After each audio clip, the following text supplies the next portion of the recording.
आनंद online class में आप लोगों का वेलकम है। आज जो हम आपको बात करने वाले हैं वो केमिस्ट्री ब्रांच का बात करने वाले हैं, द लैंग्वेज ऑफ केमिस्ट्री। ये टॉपिक्स जो है वो द लैंग्वेज ऑफ केमिस्ट्री है। ठीक है, ये टॉपिक्स आप लोगों का आईसीएसई बोर्ड की ही क्लास 9th के सिलेबस का भी पहला चैप्टर है ये। इसके अलावा आपको लगभग ये आपका सीबीएसई बोर्ड के क्लास 10th से भी ये रिलेटेड है। ठीक है, उसमें भी ये टॉपिक्स पढ़ना है आपको लगभग। और दूसरी बात है कि ये टॉपिक्स आपको जनरल कॉन्सेप्ट का टॉपिक्स है, जो लगभग सभी जो भी स्टूडेंट है चाहे वो जिस क्लास में पढ़ते हो उनको ये जानने की ज़रूरत है, क्योंकि उनका जो कॉम्पिटिटिव बोर्ड आजकल है उसमें इससे क्वेश्चंस आता है। तो ये वीडियो बनाने का मेरा पहला मकसद तो ये है कि भाई उन स्टूडेंट को भी हेल्प मिले जो क्लास 9th में है, आईसीएसई बोर्ड में है, जो इस टॉपिक्स को ठीक से समझे। ठीक है, और दूसरा मकसद ये भी है कि कंपटीशंस वाले जो भी स्टूडेंट हैं यदि इस वीडियो को देख भी लेते हैं तो उनका लगभग पूरा इसमें कॉन्सेप्ट हो जाएगा, जो क्वेश्चन से भी आता है तो उनसे जाएगा नहीं, क्योंकि कभी कभी ये कंपटीशंस में इस टॉपिक से क्वेश्चंस आते हैं जो बीच बीच में हम बता दिया करेंगे आपको। ठीक है, चलिए तो बात कर रहे हैं हम द लैंग्वेज ऑफ केमिस्ट्री क्या है ये। ठीक है, इसमें क्या क्या चीज़ पढ़ेंगे एक्चुअल में। द लैंग्वेज ऑफ केमिस्ट्री थोड़ा सा एकदम इनिशियल से चलेंगे, लेकिन एकदम इनिशियल नहीं कहेंगे उसको। बात समझ रहे हैं कि नहीं? थोड़ा सा पीछे से चलेंगे, लेकिन उसको बिल्कुल पीछे से नहीं चलेंगे, ये नहीं कह देंगे। मतलब थोड़ा सा उसका कॉन्सेप्ट लेंगे। जैसे पहला कॉन्सेप्ट है एटम्स का, कि भाई एटम्स क्या है। तो देखिए, डाल्टन के पहले आप चले जाइए। ठीक है, डाल्टन के पहले की बात करें, लोगों के मन में क्या भी था बात कि ये क्या है, तो सबसे स्मॉलेस्ट एटम्स का पार्ट है, यानी पार्ट है, कह सकते हैं स्मॉलेस्ट का पार्ट है, यानी छोटा भाग है, सबसे छोटा। लास्ट में एटम्स ही बचता है, इसके बाद इसको डिवाइड नहीं किया जा सकता है। बात समझ रहे हैं? कहने का मतलब ये है। ये बात बाद में चल के इसका मैडम क्यूरी साहब, रदरफोर्ड साहब, ये सब मिलकर इस बात को बिल्कुल गलत साबित कर चुके हैं। लेकिन एटम्स के बारे में अभी भी आपको रिएक्शंस में जब जाना होगा, यानी केमिकल रिएक्शंस करवानी होगी, तो आपको एटम्स के फील्ड में यही बात करना होगा कि एटम्स क्या है। तो the smallest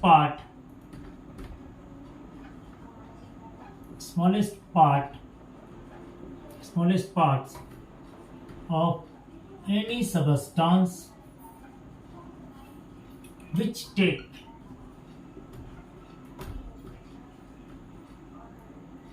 a part in reactions। अब यहाँ हम ये बात नहीं करने बैठे हैं कि कौन सा मॉड होगा रिएक्शंस का। भाई वो सब बाद में रिएक्शन चैप्टर में देखेंगे, केमिकल रिएक्शंस चैप्टर में, या केमिकल रिएक्शंस पे आगे डेवलप करना होगा तो उसको तो करेंगे हम। ठीक है, अभी करेंगे आज। ठीक है, तो which take up part in chemical reactions या रिएक्शंस। ठीक है, अब देखिए एटम सबसे छोटा पार्ट हो गया, वो केमिकल रिएक्शंस में लेता है। लेकिन कभी कभी आप देखे होंगे कि आपको एटम्स का फॉर्म बोला होगा ना, कि देखो H भी है, आपका H2 भी होता है और H3 भी होता है। इसमें दो बात छिपा है, जैसे ये मान लीजिए। ठीक है, H1 H2 H3। ठीक है, अब आप या एक होता है O1 O2 O3। ये देखिए, ये तीनों क्या है, तो सेम एलिमेंट्स के कह दें एटम्स हैं या मॉलिक्यूल्स हैं, ये फॉर्म में ये पाए जाते हैं। मेनली इसमें हाइड्रोजन ही है, H1 ही है, समझ में आया। लेकिन H2 मीनिंग क्या है कि 2 हाइड्रोजन बंधा हुआ है। H3 का मीनिंग क्या है, 3 हाइड्रोजन बंधा हुआ है। ठीक है, इसका बाद में और बहुत आगे पढ़ना है हम लोगों को। वो इसमें 2 ऑक्सीजन और इसमें 3 ऑक्सीजन बंधे हुए हैं। तो देखिए, कभी कभी कोई एटम्स का तो ऐसे नेचर ही होता है कि हम बहुत जितना जल्दी हो सके हम स्टेबल हो जाए, समझ रहे हैं। और यही नेचर इसको क्या करता है, तो एटॉमिसिटी का फॉर्म भी देता है। यही नेचर एटॉमिसिटी का आपको फॉर्म भी देता है। एटॉमिसिटी क्या है, तो any similar number has number of atoms is called atomicity. तो यहाँ पे एक बात क्लियर हो गया कि एटम्स क्या होता है भाई। तो the smallest part of any substance which take a part in chemical reactions. Smallest part भी केमिकल रिएक्शंस में पार्ट लेता है, एक सिंगल एटम भी लेता है। एक सिंगल कार्बन ही ऑक्सीजन से रिएक्शंस करके कार्बन डाइऑक्साइड CO2 गैस बनाता है। बात समझ रहे हैं?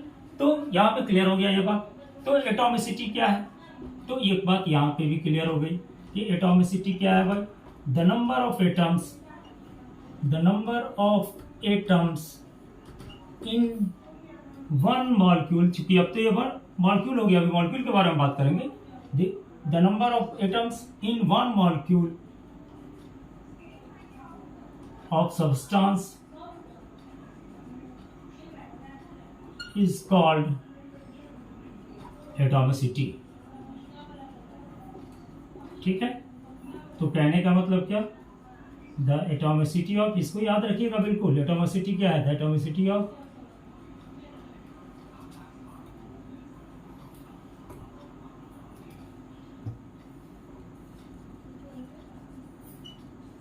हाइड्रोजन, तो कह सकते हैं H22। ठीक है, हाइड्रोजन, इसको सॉरी ड्यूटेरियम कहते हैं। चलिए सॉरी मिस हो गया था, देखिए ड्यूटेरियम, ड्यूटेरियम यानी H2। ठीक है, बात समझ में आई। चलिए ये बात क्लियर हो गया। अब देखिए मॉलिक्यूल्स क्या होता है, तो क्या भाई, 2 और more than 2 similar or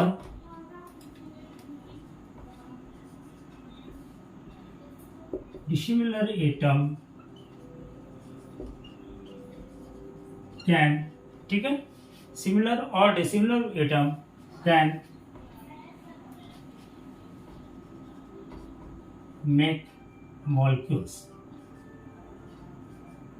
ठीक है, देखिए कहने का मतलब मॉलिक्यूल्स किसको कहते हैं, तो मॉलिक्यूल्स क्या है भाई, तो 2 और more then 2 similar or dissimilar atoms can make molecules, यानी 2 एटम्स सिमिलर होगा, मोर देन 2 एटम्स सिमिलर हो या डिसिमिलर हो, जब कंबाइंस करेंगे तो एक मॉलिक्यूल्स का डेवलपमेंट करेंगे।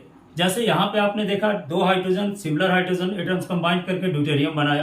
तो आप यदि ले लीजिए, जैसे एक सिंपल सा किसी और का ले लें, जैसे एक कार्बन ले लेते हैं और ऑक्सीजन का एक मॉलिक्यूल्स कंबाइन करके कार्बन मोनोऑक्साइड बनाता है। बात समझ रहे हैं, रिएक्शंस कैसे होती है, तो वो तो बनाने की ही प्रोसेस हो गई। तो उस समय तो कार्बन आपका सी का फॉर्म में ही जाता है। ठीक है, आप भले 2 कार्बन लिए, लेकिन लिए तो सी का फॉर्म में, कोई मॉलिक्यूल का फॉर्म इसका नहीं रहा। ठीक है, तो कहने का मतलब यहाँ पे देख रहे हैं, तो यही बात क्लियर हो गई कि 2 या 2 से अधिक सिमिलर या डिसिमिलर एलिमेंट्स जब एक दूसरे के साथ कंबाइंस करते हैं तो वो क्या कहलाता है, मॉलिक्यूल्स कहलाता है। चलिए इसका स्क्रीनशॉट लीजिए, थोड़ा जल्दी लीजिएगा, आगे बढ़ना है, क्योंकि अभी आपको वैलेंसी के बारे में बात करेंगे। वैलेंसी क्या होता है,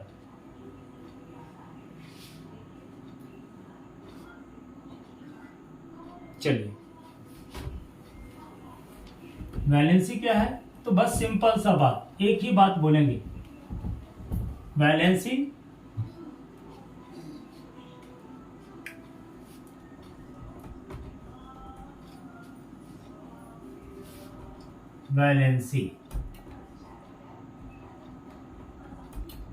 कंबाइनिंग पावर, बस अभी क्लियर हो जाएगा। अभी बोलिएगा combining power with other elements.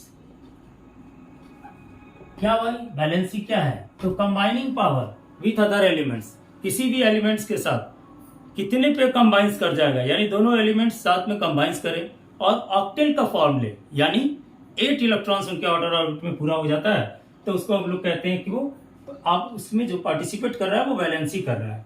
तो जैसे वैलेंसी क्या है और हम लोग निकालते कैसे, मैथमेटिकल फॉर्म में जाते हैं। थोड़ा एक बात का ध्यान दीजिएगा, सपोज कीजिए कि किसी भी एलिमेंट्स में क्या होते हैं, तो 1 to 7 आपका इलेक्ट्रॉन्स हो सकते हैं। चूंकि 8 हो गया तो वो इनर्ट हो गया, उसके किसी भी प्रॉपर्टी के बारे में हम लोग बातचीत नहीं करेंगे। ठीक है, क्योंकि इनर्ट गैस हो गया वो तो बिल्कुल फ्रीली है, उसके बारे में मरा हुआ के बारे में क्या बात करना है कि नहीं। लेकिन यदि उसमें 1 हुआ, 2 हुआ, 3 हुआ, 4 हुआ, 5 हुआ, 6 हुआ, 7 हुआ, 8 के बारे में तो मरा हुआ कर दिए, तो ये क्या करता है, इसका कंबाइनिंग पावर क्या होती है, तो चलो हम 3 इलेक्ट्रॉन्स को क्या कर देते हैं, लॉस कर देते हैं। तो यहाँ पे क्या हो गई, कंबाइनिंग पावर जो हो गया वो उसका कितना हुआ, तो लॉस जो करना हो गया किसका, कंबाइनिंग पावर, बस यही समझिए, लॉस करना हो गया इस फॉर्म में। ठीक है, अपने कंबाइनिंग पावर को पकड़ेगा। 4 वाला क्या करेगा कि ये तो अपने आप को क्या कहेगा कि भाई हम तो 4 हैं ही, हम किसी के साथ क्यों जुड़ेंगे, तो ये क्या करेगा, ये अपने आप को, ठीक है, लॉस तो नहीं करेगा, गेन नहीं कर पाएगा, लेकिन जुड़ने के कगार पे जैसे ही आएगा इसको बाध्य होना पड़ेगा कि चलो भाई अकेले रहने से अच्छा चलो किसी के साथ बंध जाते हैं। बात समझ रहे हैं, तो ये क्या करता है, ये किसी के साथ कंबाइंस कर लेता है, यानी ये वाला क्या करेगा, तो कंबाइंस करेगा। ऑलरेडी हमेशा जब भी होगा तो कॉम्बिनेशन ही होगा, कॉम्बिनेशन कह देंगे या कह दे बिल्कुल, ये जब भी करेगा तो आपका कोवैलेंट बॉन्ड ही बनाएगा। बात समझ रहे हैं, जब भी बनाएगा 4 वाला तो कोवैलेंट बॉन्ड ही बनाएगा, कभी भी ये इलेक्ट्रोवायलेंट बॉन्ड नहीं बनाएगा, ठीक है। लेकिन ये दोनों इलेक्ट्रोवायलेंट बॉन्ड ही बनाएंगे। बात समझ रहे हैं, ये बात तो समझ में आया। अब इसका क्या होगा भाई, तो ये 8 इलेक्ट्रॉन्स पाने के लिए इसको कितना चाहिए, 3 चाहिए, ठीक है। यानी इसको 2 चाहिए, तो यानी इसमें क्या करेंगे, 8 से माइनस करते हैं आउटर ऑर्बिट में जो नंबर ऑफ इलेक्ट्रॉन्स होता है। तो यानी मेटल्स, ये मेटल्स हुआ हमारा 1 2 3 जो क्या कहलाता है, तो मेटल्स कहलाता है। आप ये सब बात बिल्कुल समझ लीजिएगा, इसको हम लोग मेटल्स कहते हैं, ठीक है। और उसके बाद जो कहते हैं ये क्या होता है, तो ये आपका मेटल्स और नॉन मेटल्स दोनों नेचर का बिहेवियर होता है। जैसे आप देख लीजिए, कार्बन है, कार्बन में एक अजूबा एलिमेंट है, जितना भी वर्ल्ड का चीज है सब में वो लगभग पाया ही जा रहा है, इसलिए तो यूनिवर्सल एलिमेंट्स है। तो जिसके आउटर ऑर्बिट में भी क्या है, तो 4 इलेक्ट्रॉन्स है। यहाँ पे 5 6 7 देख लिए, तो ये क्या करता है, चलो भाई आओ मिलो, हम ज्यादा मजबूत है, तो जाकर के इसके साथ किसी को क्या करना पड़ता है, तो गेन लॉस करता है। यानी जनरली वो लॉस कराता है, क्योंकि इसके पास कम पावर है और इसके पास ज्यादा पावर है, इसलिए कहता है चलो आ जाओ, और हम लोग क्या करते हैं, तो इलेक्ट्रोवायलेंट बॉन्ड बना के स्टेबल हो जाते हैं। तो यहाँ पे क्या होता है, तो जब इलेक्ट्रोवायलेंट बॉन्ड होता है combining power with other elements, यहाँ पे भी क्लियर कर ले पहले इसको, ठीक है। तो मेटल्स की valency, metals valency of metals, sorry थोड़ा दूसरा चीज लिखना चाह रहे थे, लेकिन चलिए ज्यादा जरूरत नहीं है लिखना। वैलेंसी ऑफ, ध्यान दीजिएगा, वैलेंसी ऑफ मेटल्स। तो वैलेंसी ऑफ मेटल्स का मतलब क्या, लोग वैलेंसी इलेक्ट्रॉन्स को ही वैलेंसी समझ लेते हैं, ये उनकी सबसे बड़ी गलती है। कंपटीशंस में भी इससे क्वेश्चन आता है, लोग कंफ्यूज करके कुछ भी मान के चले आए। लेकिन हमेशा याद रखिएगा, वैलेंसी होता है मेटल्स में क्या होता है, तो outer orbit electrons, outer orbit number of electrons, ठीक है, क्लियर है ये। और जो नॉन मेटल्स में, तो इसको भी क्लियर कर लीजिए, नॉन मेटल्स में जो होगा वो आपका होगा 8 minus outer orbit of electrons, ठीक है। बात समझ में आ रही है। जैसे देखिए, अब यहाँ पे देखिए, ये बात हो गया क्लियर, कंबाइनिंग पावर जो होगा वो एलिमेंट्स के साथ वो होगा। यदि वैलेंसी आपका मेटल्स का निकालना है तो आउटर ऑर्बिट में जो नंबर ऑफ इलेक्ट्रॉन्स है वही उसकी वैलेंसी होगी, क्योंकि वो लॉस करेगा, बनाएगा प्लस। और ये क्या करेगा, नॉन मेटल जो हुआ वो क्या करेगा, तो 8 में से outer orbit number of electrons को, ऑर्बिट नंबर ऑफ इलेक्ट्रॉन्स को माइनस करेगा। ये बात को ले लीजिएगा, ठीक है। चलिए, वैलेंसी निकालने की बात हम कर लिए। अब थोड़ा बात करते हैं कि देखिए, वैलेंसी के बाद एक छोटा सा बात आता है कि आयंस की भी डेवलपमेंट होती है, ठीक है। इसमें क्या होता है, आयंस का भी डेवलपमेंट होता है। तो कौन करता है, तो ये जो मेटल्स और नॉन मेटल्स है दोनों, समझ रहे हैं, दोनों क्या करता है, आयंस का डेवलपमेंट करता है। जैसे मान लीजिए सोडियम है, ठीक है, इसके आउटर ऑर्बिट में 1 इलेक्ट्रॉन था, ये लॉस कर दिया, ठीक है। क्लोरीन के आउटर ऑर्बिट में 7 इलेक्ट्रॉन्स है, ठीक है। ये क्या किया, यहाँ पर ये वाला 1 इलेक्ट्रॉन यहाँ ट्रांसफर कर लिया, और ये दोनों क्या बनाया, तो NaCl, Na single bond Cl। इसका मतलब कितने का हुआ है, तो एक इलेक्ट्रॉन्स का बॉन्डिंग हुई है। यानी ये तो बॉन्डिंग नहीं बना, ये क्या बना, तो लॉस और गेन बना। ये उल्टा समझ लीजिएगा, बिल्कुल इस बात को समझिएगा कि लॉस, ये क्या किया, सोडियम लॉस किया तो पॉजिटिव चार्ज दिया, और क्लोरीन क्या किया, माइनस किया, तो ये क्या लिया, क्लोरीन लॉस किया तो माइनस चार्ज दिया। इस बात को समझ लिया कि सोडियम क्लोरीन में ये कभी नहीं समझिएगा कि इसने बॉन्ड बनाया, ये लॉस किया और ये इसको गेन कर लिया, और गेन करके ये अपना ऑक्टेट पूरा करता है, और ये अपना ऑक्टेट पूरा किया। ये वाला एक को लॉस कर दिया, और ये वाला 2 8 7 था, ये इसको गेन करके इसको 8 कर लेता है, और इसका ऑक्टेट पूरा हुआ तो Na+Cl। यानी यहाँ पे 2 तरह का आयन बना है, एक है पॉजिटिव आयन, ठीक है, ये भी होता है, यानी ये होता है, इसलिए हम छोटा सा चर्चा कर दिया आपको, पॉजिटिव आयन और इसको निगेटिव आयन। जो आपको मिलेगा अचानक बाद में पढ़ने के लिए क्या, कि भाई बाबू बताओ कि ये वाली बात जो पॉजिटिव आयन और निगेटिव आयन यानी आयंस के बारे में बात करेंगे, तो कभी आप अचानक कंफ्यूज नहीं होइए। तो किसी भी कंपाउंड में यदि वो इलेक्ट्रोवैलेंसी बॉन्ड के थ्रू बना है, यानी इलेक्ट्रोवैलेंसी बॉन्ड लॉस और गेन के थ्रू बना है, तो वो क्या कर सकता है, तो आपका बॉन्ड बना सकता है, और वो इलेक्ट्रोवैलेंट बॉन्ड बनाएगा, और उस पर पॉजिटिव और निगेटिव चार्ज रहेंगे, ठीक है। चलिए, अब बात कर रहे हैं कि केमिकल फार्मूला किसको कहते हैं। ये बात भी क्लियर कर लें। तो केमिकल फार्मूला क्या है, देखिए हम लिखेंगे कम, आपको आप अपने दिमाग में ज्यादा समझिए, उसके बाद बुक को पढ़िए। केमिकल फार्मूला क्या है, तो the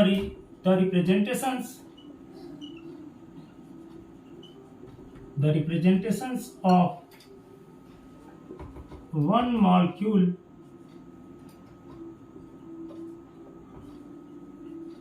substance with help and atoms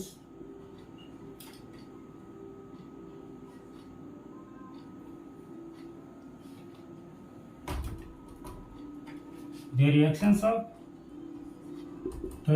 of one molecule substance with help and atom is called chemical formula. ठीक है, देखिए क्या लिखे हम, केमिकल फार्मूला क्या है, तो the reactions one molecule substance with help and atom is called chemical formula. यानी केमिकल फार्मूला उसको कहते हैं जहां पे एटम्स की कॉम्बिनेशंस होती है, और वो कॉम्बिनेशंस क्या होता है, तो विथ हेल्प द एटम होता है, और एटम के हेल्पिंग के साथ भी किया तो उसमें रिएक्शंस टेक पार्ट होता है।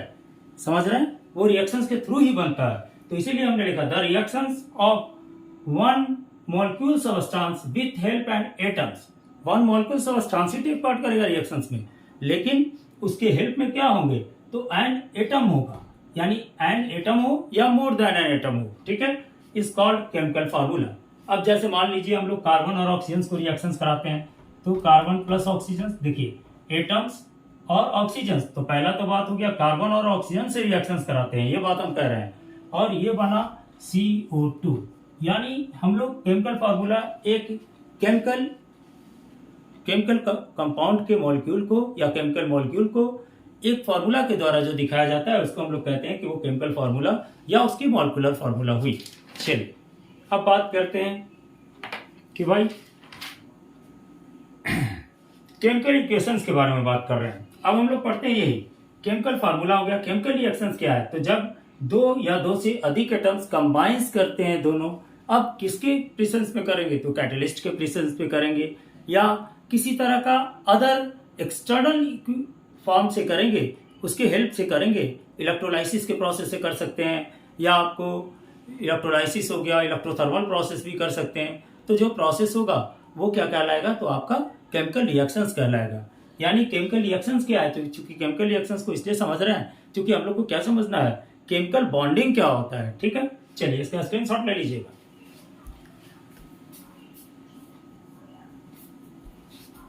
चलिए केमिकल बॉन्डिंग, पहले केमिकल रिएक्शंस का क्लियर डिफिनेशन। ठीक है, इस बात को ध्यान से देखिएगा, थोड़ा क्या लिख रहे हैं जो chemical reactions.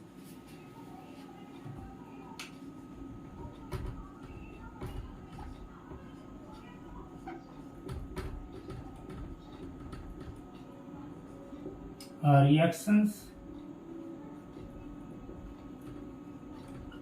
in which one or more than two atoms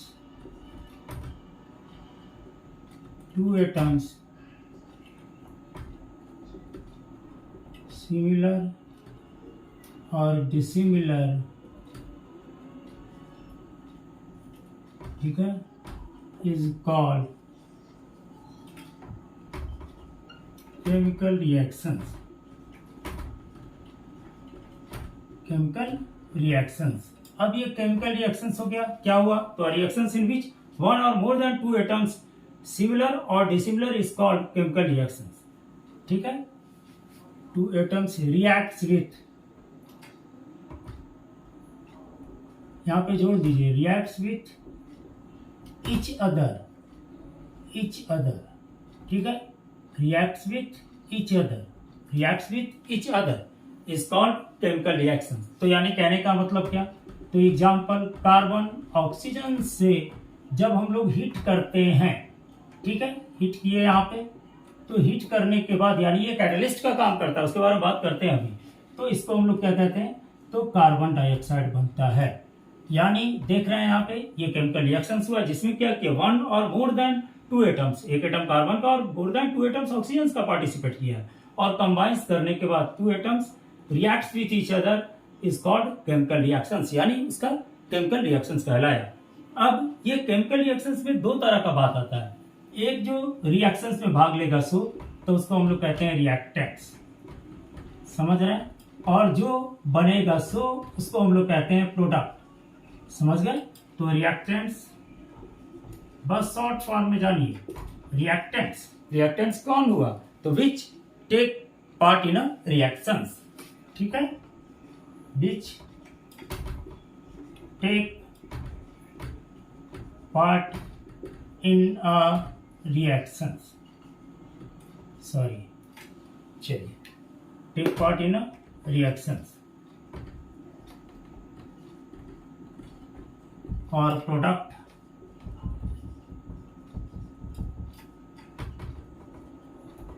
which substance we formed by after reactions, ठीक है, ये हो गया आपका क्या, तो रिएक्टेंट्स एंड प्रोडक्ट। अब देखिए एक होता है भाई केमिकल बॉन्डिंग, तो केमिकल बॉन्डिंग किसको कहते हैं, तो देखिए जब केमिकल रिएक्शंस को एटम्स और मॉलिक्यूल्स के फॉर्म में रिप्रेजेंट करते हैं तो उसको हम लोग केमिकल बॉन्डिंग कहते हैं, ठीक है, यानी किसको रिप्रेजेंट करेंगे, केमिकल। जैसे यहाँ पे हमने क्या रिप्रेजेंट किया, कार्बन को ऑक्सीजन के साथ रिएक्शंस करता है तो कार्बन डाइऑक्साइड गैस बनाता है, तो ये क्या बना, एक केमिकल बॉन्डिंग बनी, बात समझ रहे हैं। तो केमिकल रिएक्शंस और केमिकल बॉन्डिंग में क्या है कि यदि रिएक्शंस होगा तो आपका बॉन्डिंग बनेगा ही, यानी बॉन्डिंग बनाइएगा तो उसका प्रोसेस रिएक्शंस का जाएगा। जैसे कार्बन और ऑक्सीजन को यदि कह रहे हैं कि हीट किए हैं तो कार्बन डाइऑक्साइड गैस बना है, तो ये क्या हो गया हमारा, एक तरह का केमिकल बॉन्डिंग हो गई, या इसको केमिकल इक्वेशंस कह दिए। तो केमिकल रिएक्शंस को जब रिप्रेजेंट करते हैं हम लोग एटम्स और मॉलिक्यूल से, यानी यहाँ पे लिखते हैं क्या, केमिकल इक्वेशंस। देखिए वही बात लिखेंगे जो आपको अभी हम बताए, ज्यादा इक्वेशंस, ज्यादा डिफिनेशंस इधर उधर से भागने के पीछे में नहीं पढ़ना चाहिए आदमी को, जो सिंपल से केमिस्ट्री कह रहा है वो डिफिनेशंस तैयार करेंगे आप, बात समझ रहे हैं आपको। तो यहाँ पे लिखे chemical equations, the chemical reactions, the chemical reactions is represent by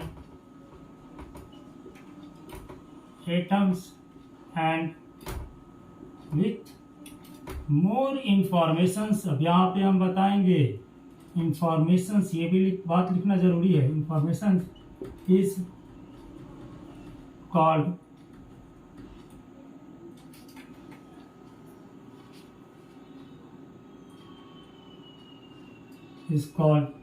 chemical equations.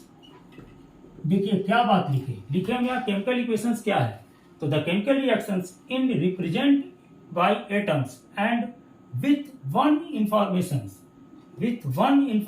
यानी यहाँ लिख दीजिए विथ इंफॉर्मेशंस, साथ में इंफॉर्मेशन के साथ, इंफॉर्मेशन के साथ क्या, तो जैसे आपने देखा कि नहीं, कार्बन ऑक्सीजन के साथ रिएक्शंस करता है तो इसको हम लोग क्या करते हैं, तो हीट करते हैं तो कार्बन डाइऑक्साइड बनता है, तो ये मोर इन्फॉर्मेशन हुआ। या कह देंगे कि कार्बन सॉलिड का फॉर्म है, ऑक्सीजन गैस का फॉर्म है और मिलता है तो क्या बनाता है, गैस बनाता है, तो ये भी केमिकल इक्वेशंस क्या कर रहा है, अपना एक खास प्रॉपर्टीज ही दे रहा है। अब ये भी कह सकते हैं, यानी पहला क्या बताया कि आपका जो केमिकल इक्वेशंस होगा क्या होगा, तो दो तरह का होगा, एक होगा बैलेंस्ड केमिकल इक्वेशंस, पहले बात कर ले बैलेंस्ड केमिकल इक्वेशंस, ठीक है, और दूसरा होगा unbalanced chemical equations, unbalanced chemical equations. और इसी का खासियत बता रहे थे अभी हम कि किसी भी केमिकल इक्वेशंस का क्या बताएगा, तो एटॉमिक और मॉलिक्यूलर मास बताएगा, ठीक है, how many atoms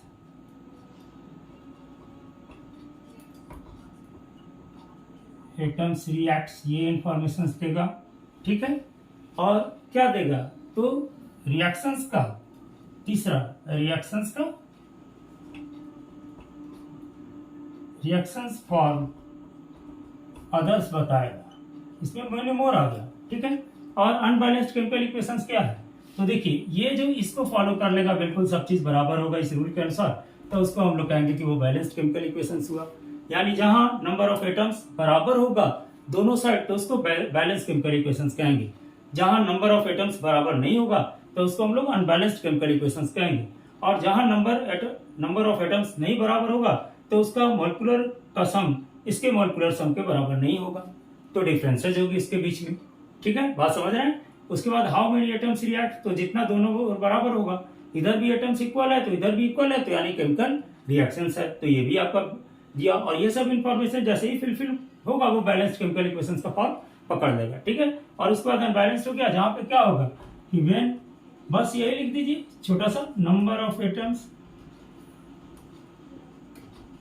can not equal in reactants and product. बात समझ में आ गई। यानी हम अभी आपको समझाए केमिकल रिएक्शंस क्या है, उसके बाद रिएक्टेंट्स किसको कहते हैं, प्रोडक्ट किसको कहते हैं, केमिकल इक्वेशंस क्या है, केमिकल इक्वेशंस में बैलेंस्ड केमिकल इक्वेशंस क्या होता है और अनबैलेंस्ड केमिकल इक्वेशंस क्या होता है। इसका स्क्रीनशॉट लीजिए।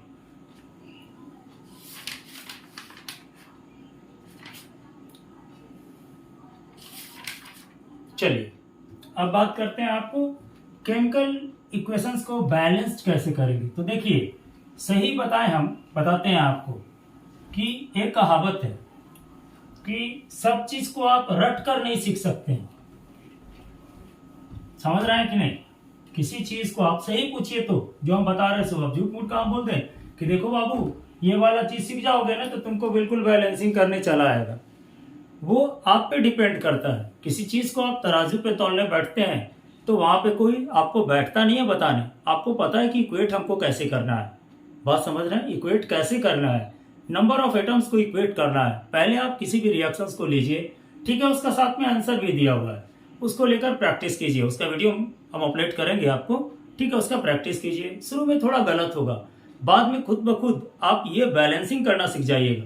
क्योंकि आपको यदि एटम्स पता है, उसका अदर्स मॉलिक्यूल्स पता होगा या उसका कैसे रिएक्शंस होकर के क्या बनता है, ये स्केलेटन पता है आपको, तो रिएक्शंस का फॉर्म आप खुद ब खुद देने लगेगा। यानी ये क्या है, तो यानी जो कहा जाता है ना नित्य अभ्यास, यानी ये कम से कम रेगुलर 10 दिन हर केमिस्ट्री के इक्वेशंस को प्रैक्टिस करें, आप खुद ब खुद आ जाएगा आपको। लेकिन इसके बारे में 2 मेथड है बता रहे हैं आपको। एक है हिट एंड ट्रायल मेथड, जो हम मेथड आपको कह रहे हैं बार बार आप ट्राई कीजिए। किसी इक्वेशंस को लीजिए, बुक किसी भी बुक का इक्वेशंस लीजिए, उसके रिएक्टेंट्स को पढ़िए ठीक से, प्रोडक्ट को पढ़िए, उसको रिप्रेजेंटेशन कीजिए, कोशिश कीजिए इक्वेट करने का, और ये 50 कीजिए आप, उसके बाद बात करेंगे हम आपसे। ऐसे इसके बारे में हमारे पास वीडियो अपलोड होगा, ठीक है। चलिए ऐसे हम आपको बात कर रहे हैं, तो यानी कहने का मतलब बैलेंसिंग करने का रूल, तो रूल फॉर इक्वेशन, ये सब बात याद रखिएगा, मतलब बस और कुछ नहीं, ये सब जनरल चीज है। रूल्स फॉर इक्वेशंस बैलेंसिंग, तो इक्वेशंस बैलेंसिंग का पहला रूल क्या है भाई, तो हिट एंड ट्रायल मेथड, ठीक है, हिट एंड ट्रायल मेथड।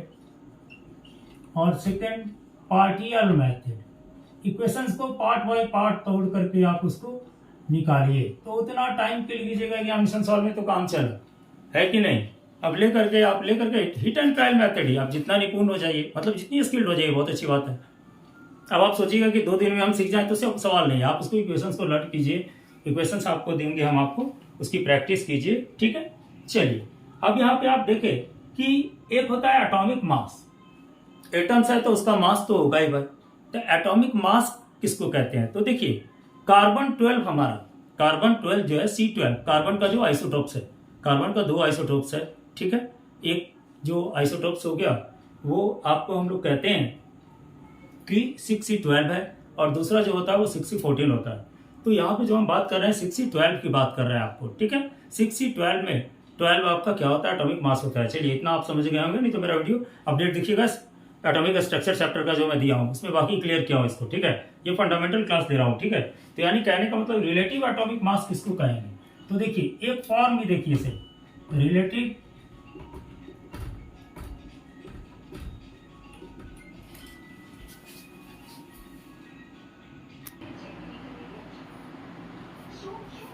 चलिए, तो अब बात करते हैं हम रिलेटिव एटॉमिक मास का। ठीक है, थोड़ा ध्यान दीजिएगा। रिलेटिव एटॉमिक मास क्या है? तो देखिए, ये औपचारिकता है सिर्फ, एक बात आपको बता दे रहे हैं, इसका कोई ज़रूरत है नहीं, लेकिन the mass of one atom, the mass of one atom, बस इस बात को समझ लीजिए।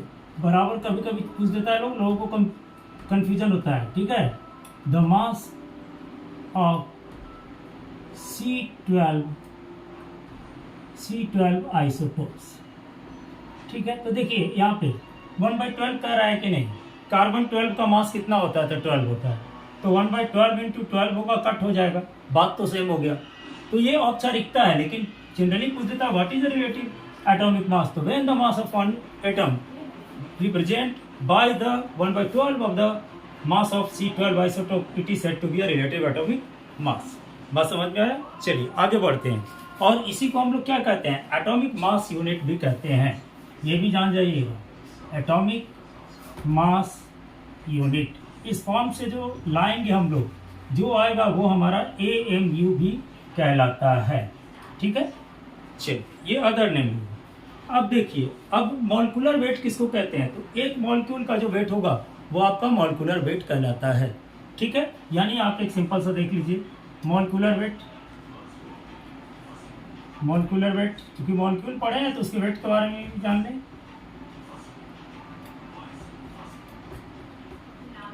Total weight of atoms in one molecule. ठीक है, total weight of atoms in one molecule, ये हो गया आपका मॉलिक्यूलर वेट। बात समझ रहे हैं? चलिए, जैसे देख लीजिए एक एग्जांपल, CO2 है, सिंपल सा ही देख रहे हैं। CO2, कार्बन का मास कितना होता है? 12 होता है, प्लस ऑक्सीजन का मास कितना होता है? 16 होता है। 2 एटम ऑक्सीजन से 2 इंटू 16 हुआ, यानी 12 plus 32, that is the 44 AMU। ये भी बात कह देंगे तो कोई गलत नहीं है। चलिए अब आगे जो बात करते हैं, एक एम्पिरिकल फार्मूला होता है। एम्पिरिकल फार्मूला होता है, वो क्या होता है? तो देखिए, द शॉर्टेज वे या the shortage form of representation या ratio of an atom in one molecule is said to be empirical formula. यानी क्या कहें हम? एम्पिरिकल फार्मूला, जो बात बोले आपको अभी हम डिस्कस करेंगे। एम्पिरिकल फार्मूला, जैसे देखिए मीथेन, हम क्या बोले, जैसे इसका होता है CH4, तो हम बोले number of atoms in the form of ratio is given a molecule is called empirical formula. यानी empirical formula is a formula which is represent in the form of ratio of an atom in one molecule. ठीक है, तो empirical formula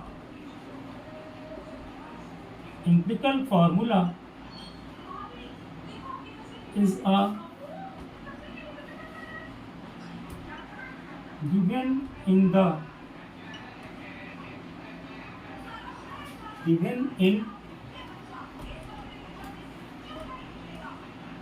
by the form of ratio of number of atom in one molecule। ठीक है, clear हो गया? Empirical formula क्या है? तो empirical formula is given by the form of ratio of number of atoms in one molecule. जैसे CH4, तो इसमें कितना है रेशियो? तो 1 एटम्स कार्बन है, इनटू H2 कितना है भाई हाइड्रोजन? तो 4 है, यानी इसका एम्पिरिकल फार्मूला क्या हो गया? तो 1:4 हुआ। ठीक है, और यही बात यदि हम लेते हैं कि जैसे हम लोग लेते हैं Na2CO3, तो यहाँ पे एम्पिरिकल फार्मूला जो आएगा 2 आया सोडियम का, H2 कार्बन का 1, H2 3, it is the short empirical formula. Screenshot लीजिए इसका।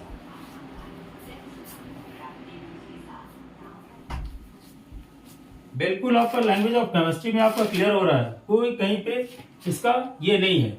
ठीक है, अब आपको एक थोड़ा छोटा सा बात आपको हम बता देते हैं। कि चलिए किसी का मॉलिक्यूलर वेट निकालना होगा तो सीख लिया है, कार्बन प्लस ऑक्सीजन जितना होगा उसके एटम्स का Na, तो यानी 2 इंटू Na। एक बात हमेशा ध्यान दीजिएगा, plus C plus 3 into O, O3 का मतलब 3 इंटू O, यानी पावर क्यूबिक नहीं कीजिएगा, यहाँ पे क्या कीजिएगा 3 इंटू O, O3 का मीनिंग होता है। चलिए आशा है कि ये टॉपिक्स आपको समझ में आएगा, आप अच्छी तरह से इसको देखिएगा, आपको लगभग लैंग्वेज ऑफ केमिस्ट्री का बहुत सा कॉन्सेप्ट क्लियर हो चुका होगा ध्यान से वीडियो को देखिएगा तो। चलिए मेरे चैनल को सब्सक्राइब जरूर कीजिएगा। Thank you.